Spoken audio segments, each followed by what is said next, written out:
guys are in for a treat because in this video, we're gonna make this old, dirty indoor pond go from this to this. I'll show you how.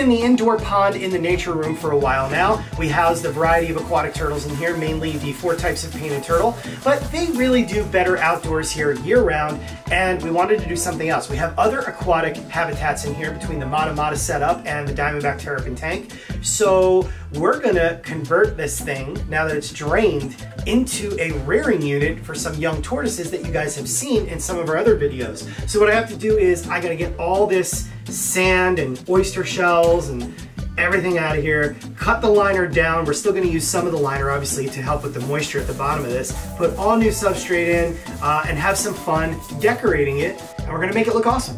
So, just to get you guys caught up to speed with a little bit of a reminder, this is Jack and Sally, and these are our Galapagos tortoises. Yes, it's true, these are legit Galapagos tortoises. They were gifted to us 1 year ago by Jason Abels and John Heidecker from 3J's Tortoise Sanctuary all the way down in South Florida. It's been amazing raising these 2 tortoises so far, and if you look at some of this old footage right here, it's amazing just how far they've come already. And folks, we are not trying to blow these tortoises up by any means, but they've gone from like this big to this big already, and they are only 1 year old. As you know, Galapagos tortoises and Aldabra tortoises are some of the largest tortoises on the planet, with males and females reaching hundreds and hundreds of pounds. So we have to be well equipped for these 2. Now, just because they're Galapagos tortoises doesn't really mean that their care is all that different from other tortoises, at least for now.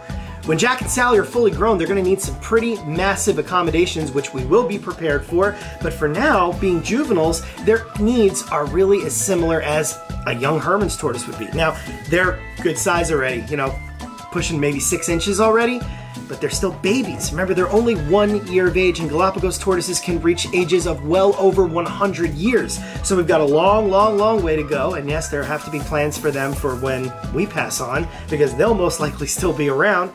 But you're looking at heat in the form of basking areas and ambient room temperature, sufficient humidity and hydration, meaning they have to be subjected to humidity to keep them growing smooth like they have been. They also need to be able to drink and wade in the water. They need the proper diet. We're trying to get them to snack on some curly endive right now, but they just came inside for the season, so they're a little bit cool right now.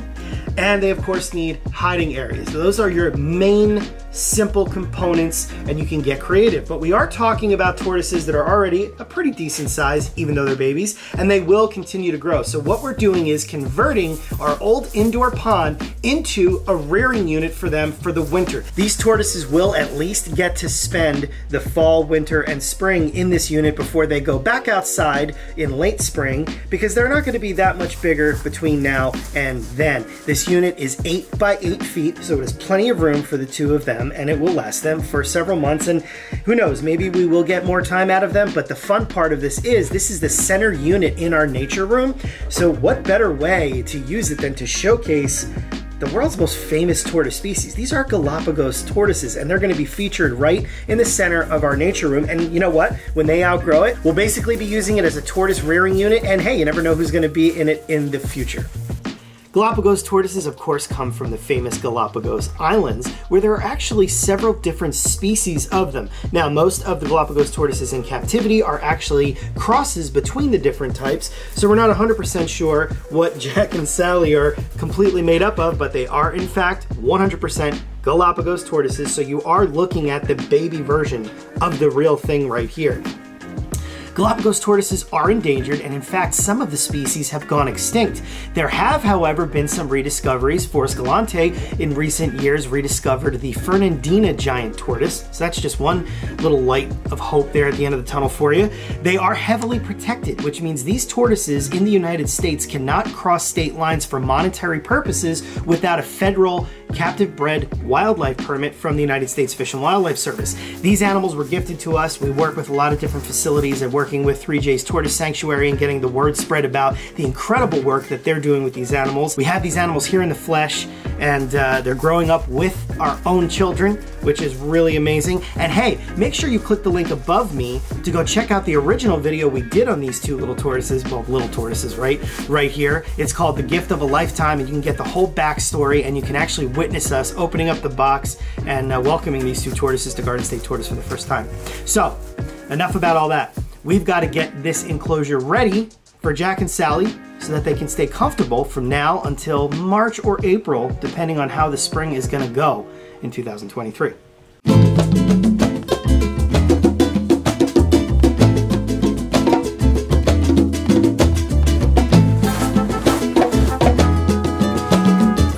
Okay, I cut the liner out, I got the old substrate out, and I got the new substrate in. What we're using is pretty straightforward. It's cypress mulch, coconut coir, and a little bit of raised bed soil, organic. What's nice about using the cypress mulch and the coconut coir is it has like an antifungal in it, so it will stay a lot cleaner than some of the other substrates that you would use for reptiles. So that's good stuff.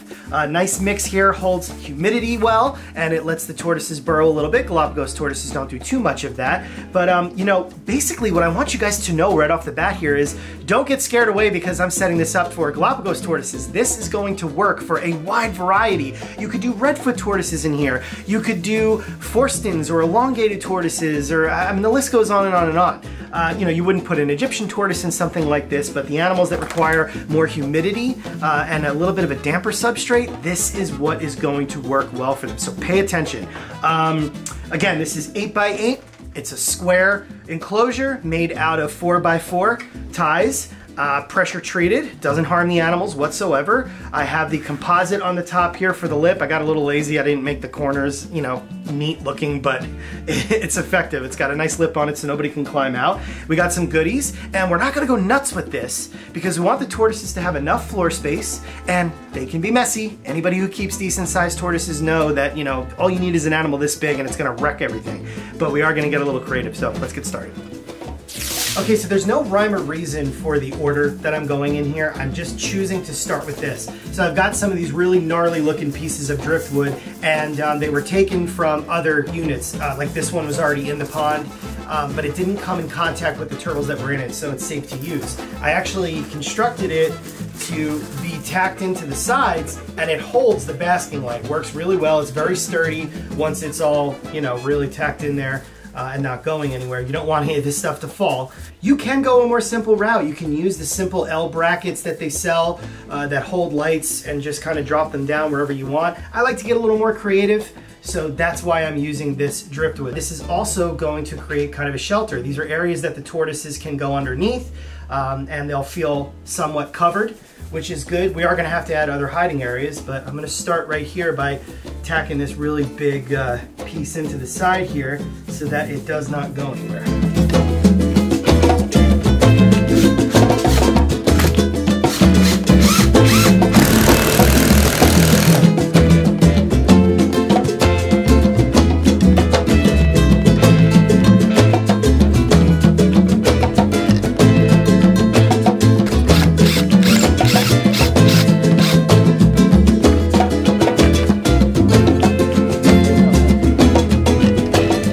This is the part of the video where I tell you guys how smart and incredibly creative my wife is. She had the idea of using U-nails to disguise the wire to the basking light underneath the driftwood, which I did not think of on my own.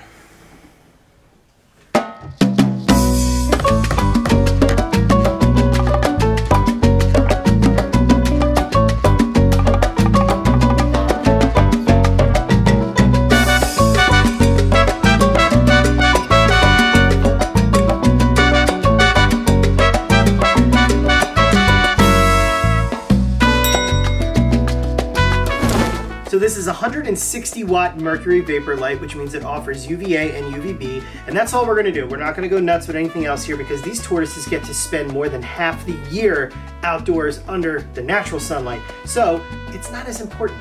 And in fact, you really don't need it at all. If your tortoise is getting to live outside under natural sun for at least half the year, then once it comes back indoors, if it's a species that should come back inside in an area where it can't spend the winter outdoors, well, you don't really need the UVB. You just need to supply the animal with heat. But to err on the side of caution, we are offering them at least some UVB in the form of this mercury vapor bulb. Now what we need to do is create a good hot basking area.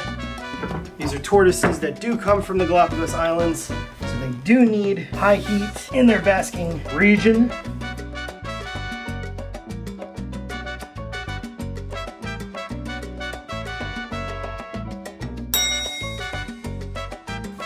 Terracotta dishes, you can pick them up at Home Depot, Lowe's, or other areas that have supplies for garden use. I like to use them for both food and water for tortoises, and since we have two pretty decent sized Galapagos tortoises that do like water, we're gonna give them this big old dish. We're gonna recess it into the ground and they can effortlessly walk in and out of it, and of course, soil it completely probably minutes after I put them in here.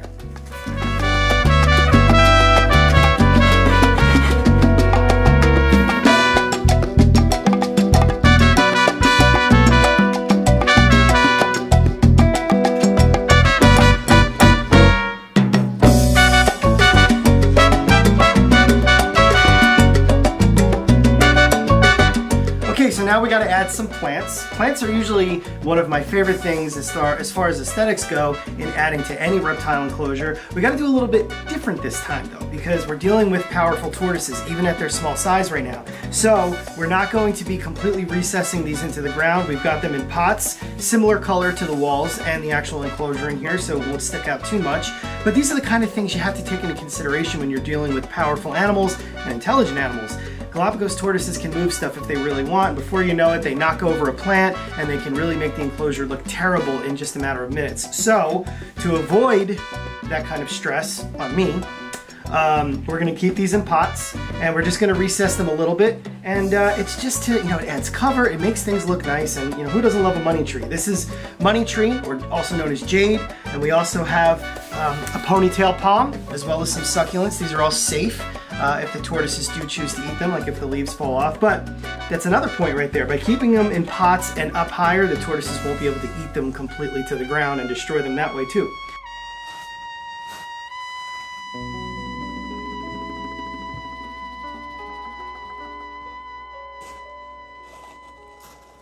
Hiding areas are super important. Don't let the eventual size of Jack and Sally fool you, or any tortoise that eventually gets big, because even as adults, they need areas where they feel safe. So somebody recently gave us this. It's a perfect little corner hide, and right now, either one of the tortoises can fit comfortably in here. I am gonna screw it into the wall so that they can't move it, and then we're gonna dress up the top with some succulents we bought.